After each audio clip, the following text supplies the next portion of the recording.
Breaking right now, Harry Potter author JK Rowling is waging war with the mainstream media over their presentation of a rapist as a woman, a scientific and legal impossibility. So this was the headline that got JK Rowling up in arms, not surprisingly. From the Mail, transgender woman appears in court accused of raping a girl under 13 and sexually assaulting a boy. Now, JK Rowling posted, man appears in court accused of raping and sexually assaulting 2 children. No, I don't respect his effing identity. Now, can we just look at this man?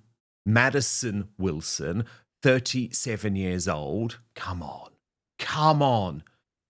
And you know, the Liverpool Echo, of all newspapers, didn't even describe him as a transgender woman, but simply a woman, prompting the former Home Secretary, Suella Braverman, to write, "This is a man. A woman cannot commit the offence of rape. The Daily Echo should correct the record."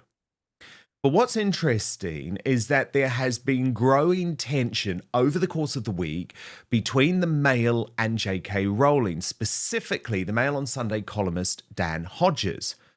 Talking about the trans issue on X, he wrote, "It depends what the boundary is.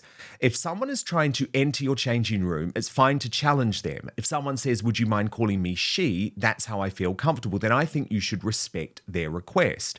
JK fired back at Dan Hodges, saying a man explaining to women that they should pretend some of his fellow men are women because that's respectful is exactly what this debate needed. Thanks for your bravery. And then on the issue that Dan Hodges keeps pressing, which is that JK Rowling no longer has respect for trans people, he claims that that is a significant 180 since she first entered this debate publicly. Well, again, JK Rowling wasn't having any of it. She wrote, "My position hasn't changed in the slightest.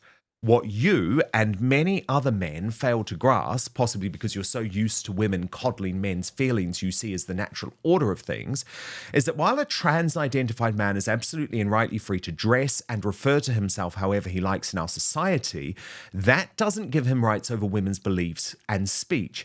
I don't believe a man literally becomes a woman when he identifies as one. And as I have freedom of speech, I have the right to call him a man.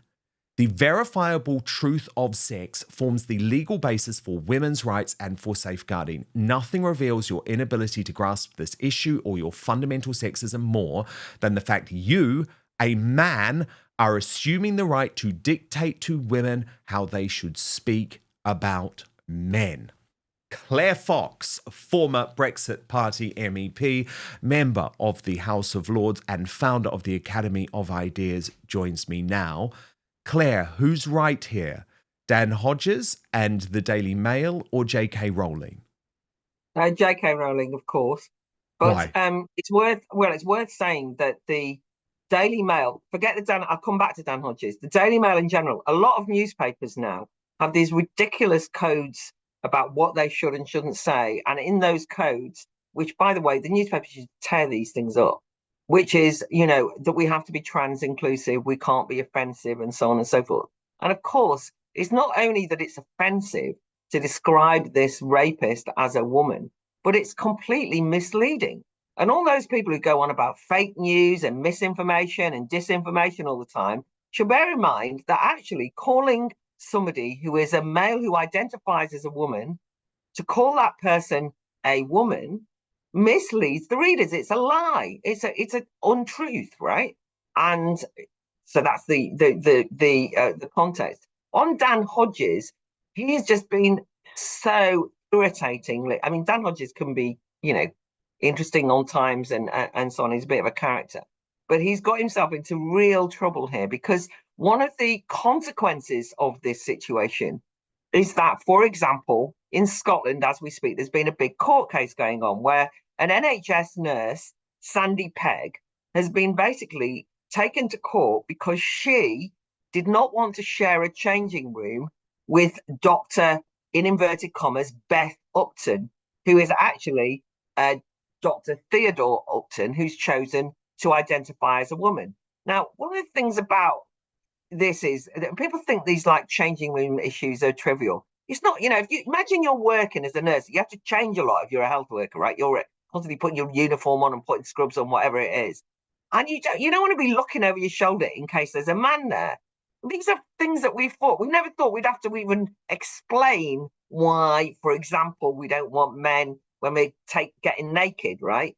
But of course now we do, because we're told that it is disrespectful to Dr. Upton if we don't go along with his fantasy that he is a woman. But it's a fantasy. Now you can have that fantasy. I don't care, right? I mean, Dr. Upton can pretend as much as he wants, and in the privacy of his own house, even in his job, do what he wants. But what he can't do is compel other people to go along with his particular way of describing himself. So if I came on your show now and started saying, and you said something horrible to me, and I said that's racist because I'm black, you'd go, what?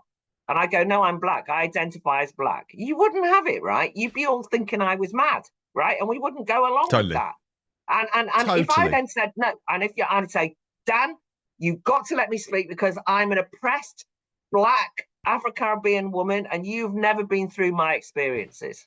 It's what this doctor is saying to Sandy Peggy, who has been, treated, by the way, the court and the employment tribunal, rather, have implied that it's Nurse Peggy that's being the harasser and the bully. Because that's the other thing now, and this is what we've had in the newspapers, and the reason why we've got this controversy. She's been told that because she won't comply with the wishes of a doctor who identifies as a woman, she is harassing and bullying that Dr. Upton. I mean, it's the world gone mad and turned upside down. And women, I'm not even from a feminist school of thinking particularly. I never thought that I'd have to assert the importance of the distinction between women and men.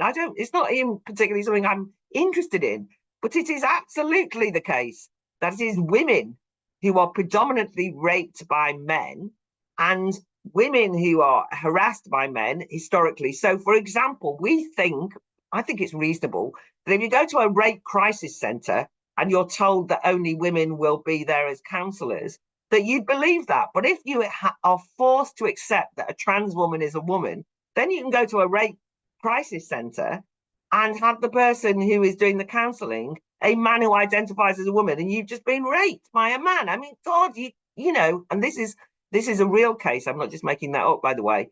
And that is happening all the time, and it's subject to a number of court cases. So I am absolutely with JK Rowling on this one. And it drives me mad that we've had to depend on her so much as a celebrity to change the noise. But it's a bit like Musk. I'm not going to complain. She didn't want to be in that position. But if she can shine some light, and she has done bravely. Now, there's one thing I will say is I have, unlike JK, who said, actually, I have never changed my position. I have changed my position because it is the case that I initially did have some sort of thoughts, oh, well, maybe it's polite if somebody says, call me Beth. Yeah, me too. Maybe I'll go along with it. And maybe I went along with the fiction too much. I didn't really see, but increasingly, like a lot of us, as I've seen the policy consequences and realized that this will have an impact on real lives and mean that young girls who are playing football at the moment, there's 2 cases, by the way, being brought. The Football Association have disciplined 2 teenage footballers playing in the girls' team, and in both completely separate cases, they've said, both of them, as it happens, are on the autistic spectrum. Both of them have said in different ways, looking at the opposition team, isn't that a man?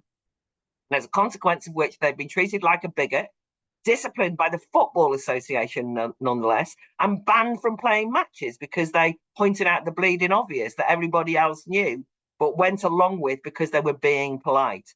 And so I now have changed my mind, and I do no longer require politeness in calling a man, a woman, a woman. That is not being anti-trans, by the way, because if you can be as trans as you want in your own time, go over there and do it. Don't expect me to go along with your fantasies. No, me too. And Megyn Kelly, for example, has changed her position on that. For me, I think we all have one of those moments, right? The reason you're watching this show is because you know that these days, and we've been discussing it lots at the moment, it's impossible to trust the mainstream media or the so-called fact checkers who claim to patrol social media. And that's for a very good reason, given the Brexit debate, COVID debacle, and demonization of Donald Trump. But I've got the solution for you. Today's sponsor, Ground News, created by a former NASA engineer to provide you with the only safe way to consume the headlines, is going to solve so many of these issues. Go to ground.news/outspoken to check it out for yourself, by the way. But I want to show you this incredible website and app in action. So let's take the recent story. We've discussed it lots of Outspoken of Elon Musk's fallout with Nigel Farage over Tommy Robinson, which the left-wing legacy media tried to whip up to destroy all three men, actually. And by looking at Ground News, you can see very clearly that it's collated the 230 sources on this story in one place. But what Ground News instantly shows is how the story is being covered by the media and broken down by whether those media organizations lean to the left or right, illustrated by its biased distribution service, which features on all stories. Then you can scroll down and actually see every article about the topic broken down by the political position or ownership of the publication. So in this case, it shows quite clearly that Fox News gave a fair analysis compared to Mediaite and The Independent, which did not, lambasting the men as morons with big egos without actually looking into why this split happened and how it can be resolved.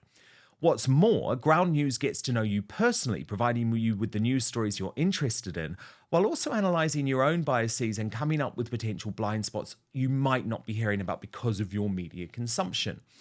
And look, I know you love the news, that's why you're watching Outspoken, but you don't trust the legacy media. But what Ground News does is give you the tools to understand the truth about what is going on in the world. It is the only way I read the news now, allowing you to see through media bias and manipulative narratives with no more relying on the MSM to define what's really going on for you. So go to ground.news/outspoken to check it out. You can subscribe through my link today for 40% off the Vantage plan, which is what I use for unlimited access. And I should say, by the way, Ground News is a really great organization. It is subscriber funded, and by supporting my sponsors like Ground News, you also support my work too.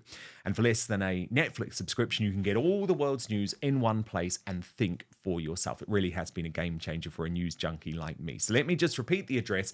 It is linked in the show notes below, or you can click on the QR code if you're watching on screen.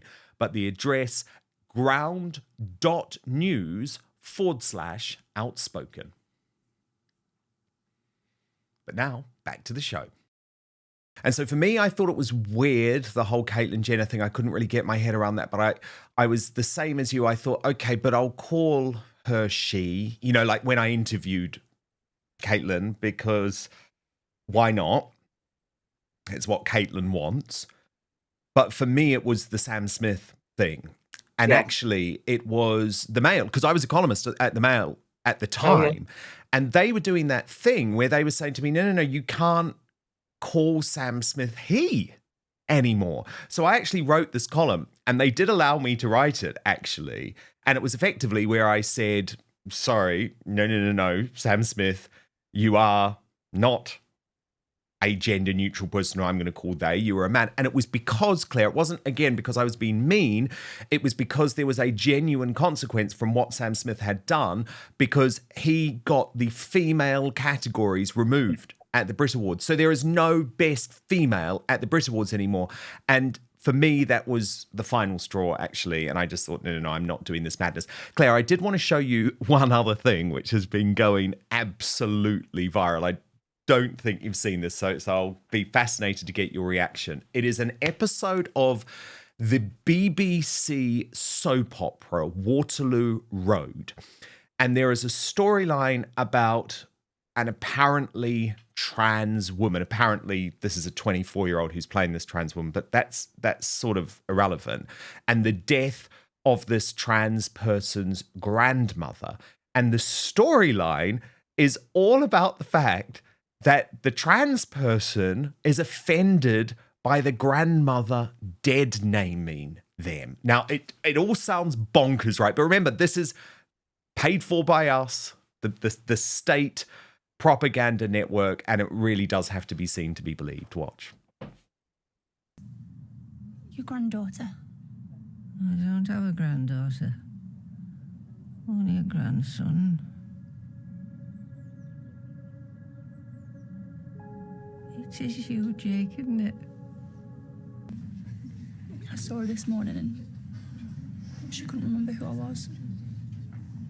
Who I am now. That's proper sad. Yeah, but you've got to do what's best for you, babe. And if that's not seeing her, then don't. We're ready to go. Am I in trouble? No. Your mum called. You've got permission to take the rest of the afternoon off to be with your nan. To her, I'm not Lois.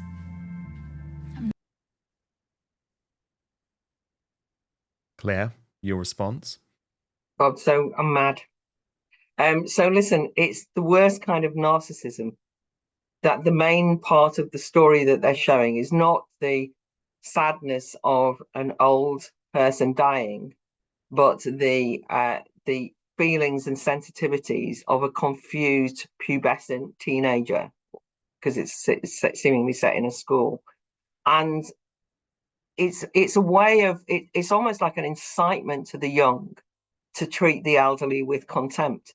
I believe, because I just saw that it mentioned, I don't know if this is accurate or not, that the grandmother who is dying has got dementia.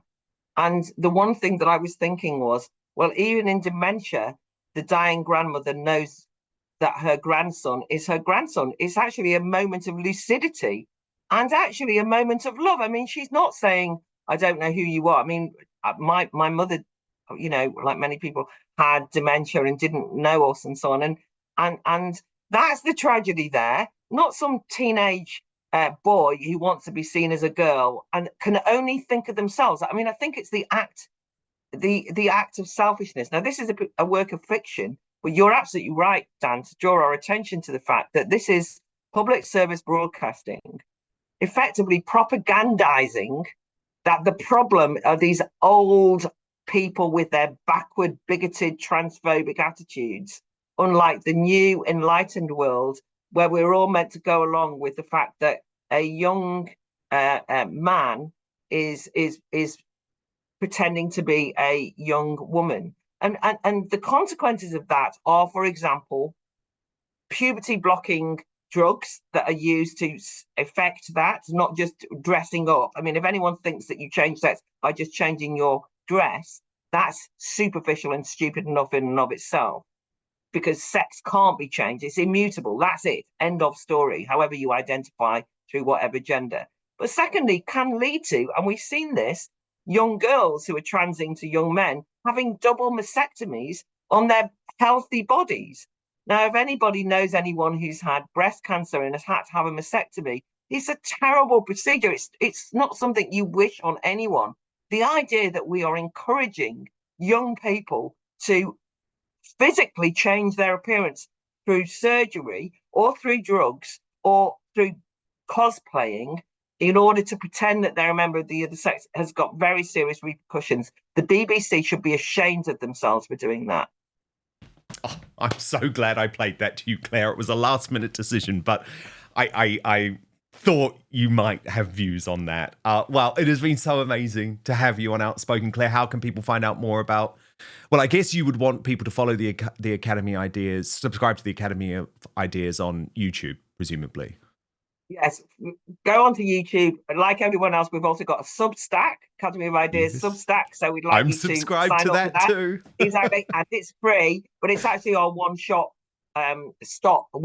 shop where you can find out everything we're doing. And we also have lots of guest writers and lots of films and lots of interviews and so on. And I will say that we do a media roundup, and I'll make sure that the link to this is in there. So I hope that you'll get some more subscribers from our subscribers too. So Thank you so much. Yeah, I'm pretty sure I recommend the Academy of Ideas, but I'm going to make sure that I do. I'm certainly subscribed and I loved it. Yeah, and follow me, of course, on social media. And I know it sounds silly, Dan, but we need a kind of sense of solidarity, don't we? We all need to be promoting each other to, even if we don't agree on lots of things, we're kind of on the sensible side as well. Well, yeah, So my big thing is we have to build up an independent ecosystem in the UK. It's happened very, very successfully in the US. Look at the impact that it had before the last election. And we need to create the same thing here. And the Academy of Ideas is, I think, a really, really important part of that. But Clare Fox, you know, I always love talking to you. Thank you for being an Outspoken, and please come back. Thank you, Clare.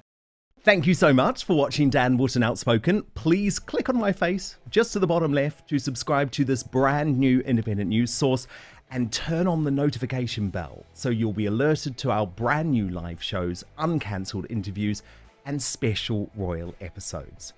Outspoken is also now available as a podcast, so you can listen to the show every weekday on the go, wherever you are.